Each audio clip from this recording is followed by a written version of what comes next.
I'm Kitty Blue reporting for the Independent Voice, and I am here at the Twin Peaks Festival UK. We're at the Genesis Cinema in London, and this is a momentous slice of history, it being the 25th anniversary since Twin Peaks first hit our screens in 1990.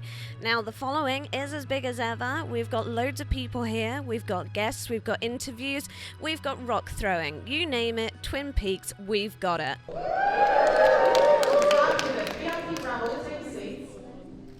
Okay, so brilliant to see you here today. This is the 6th annual Twin Peaks UK Festival. But don't let that UK fool you though. People travel far and wide from around the world to indulge in and contribute to our celebration, with this year being a fantastic year for them to do it.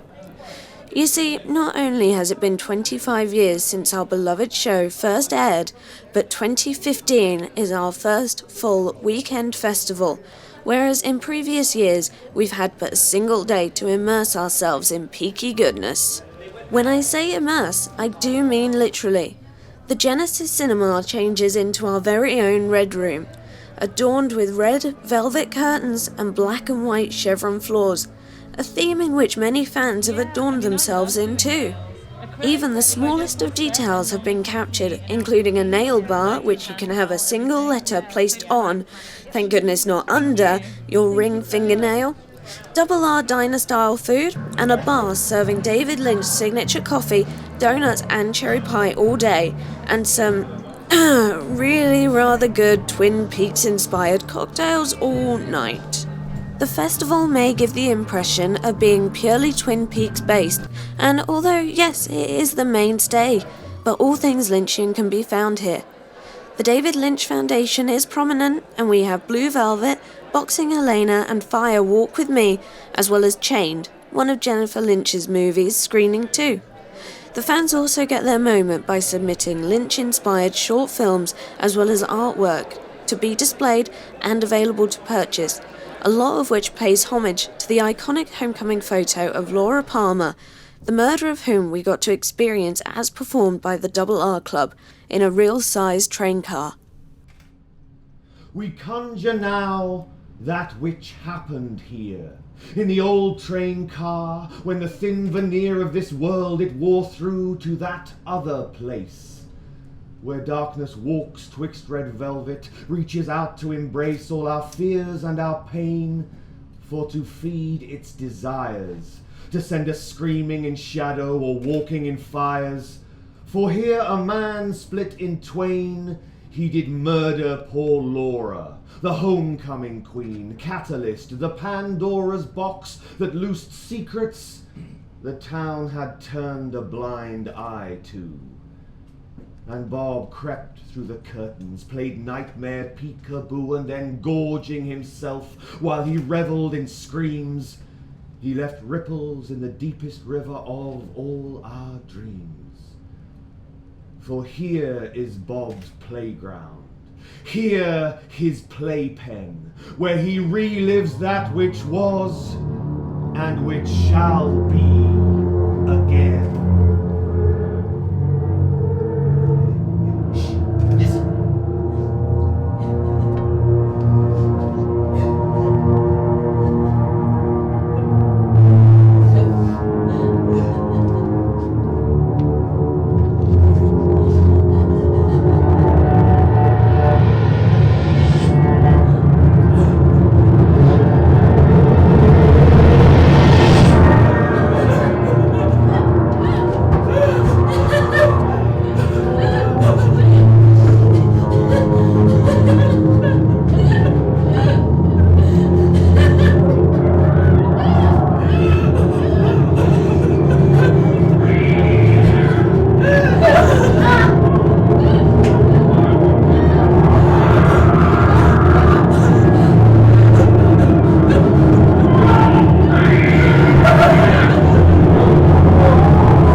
After that performance, and with the day's festivities coming to a close, what better way to end than with some music?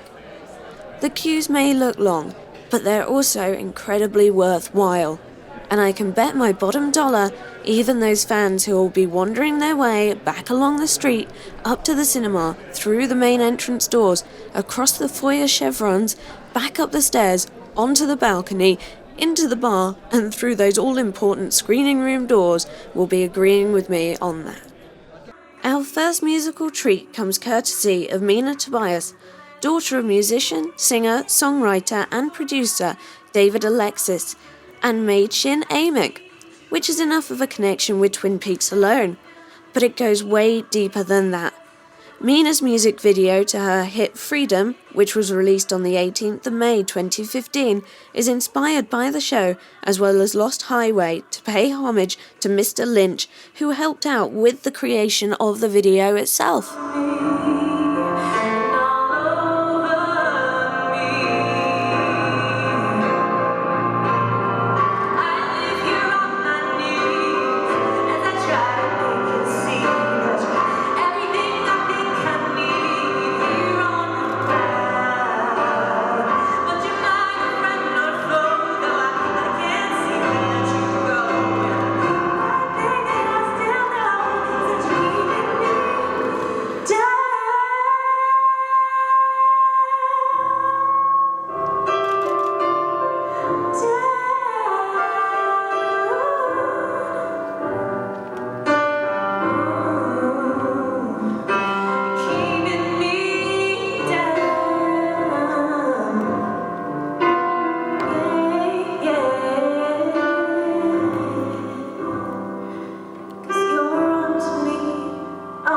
Our second musical performance was by Julie Cruz, the singer-songwriter who, after working with Angelo Badalamenti and David Lynch, loaned her voice to Falling, the Twin Peaks theme song. Julie also appeared in the show a few times, performing the song in a dusty rural bar. Most notably, she was featured in the infamous pilot episode and the episode in which Laura Palmer's murderer was revealed. And if all that music got you in the mood for dancing, you're in luck, as there are jitterbug classes being run throughout the weekend. And, of course, I couldn't resist having a go myself. The jitterbug, a fast dance which became popular during the 1940s and is primarily set to swing music, features in the opening scene of Mulholland Drive, another of Lynch's creations.